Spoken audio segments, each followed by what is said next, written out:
لە دوایی خۆپیشاندانەکان ڕێگە سەرەکیەکانی نێوشاری بەغدا و گۆڕەپانی تەحریر بە ڕووی هاوڵاتیاندا کرانەوە. هاوڵاتیان ئومێدەوارن کە خۆشی و ئاوەدانی ڕوو لە وڵات بکات و حکوومەت قەرەبووی قوربانیەکانی خۆپیشاندەران بکاتەوە و چاکسازی بکات. طبعا في البداية تحياتي لقناتكم ولهذه الموضوع الذي جئتم به. ئەمڕۆ لە سنتەری شاری بەغدا و لە نێو مەیدانی تەحریر ژیان ئاسایی بۆتەوە، بەڵام بەداخەوە بار و گوزەرانی هاوڵاتیانی عێراق لە دۆخێکی خراپدایە و پێویستە چاکسازی ئەنجام بدرێت. تسير المارة تسير، لكنه للأسف الشديد اللي نتمناه من الحكومة أول شيء أنه تعطي حقوق پێویستە لەسەر حکوومەتی عێراق قەرەبووی هەموو قوربانیانی خۆپیشاندانەکان بکاتەوە و گرنگە خۆپیشاندەران ئاشت بکرێنەوە لەگەڵ حکوومەت.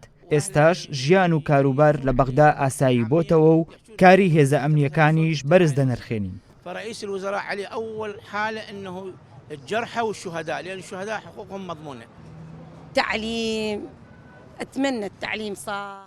بەهۆی خۆپیشاندانەکانەوە هاتوچە و ئارامی لە بەغدا نەمابوو، بەڵام ئێستا دۆخەکە بە خۆشحاڵیەوە ئاسایی بووەتەوە و هیوادارم عێراق ببێتە مای شانازی عێراقیەکان و ئێمەش وەک وڵاتانی دەوروبەرمان بە خۆشحاڵی ژیان بەڕێ بکەین. عندنا واردات تكفي 5-6 دول ما سنتين اللي قدام.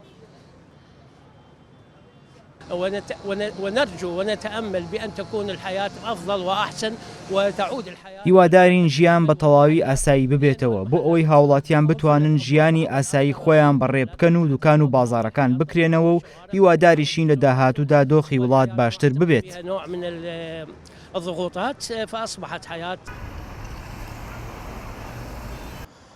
لەگەڵ ئاساییبوونەوەی ژیاندا هاوڵاتیان چاوەڕوانی حکوومەت دەکەن کە داخوازەکانیان جێبەجێ بکرێت و لە ئەگەری جێبەجێ نەکردنی داخوازەکانیاندا دوور نییە لە هەر ئان و ساتێکدا گۆڕەپانی تەحریر ببێتەوە بە مەیدانی خۆپیشاندەران.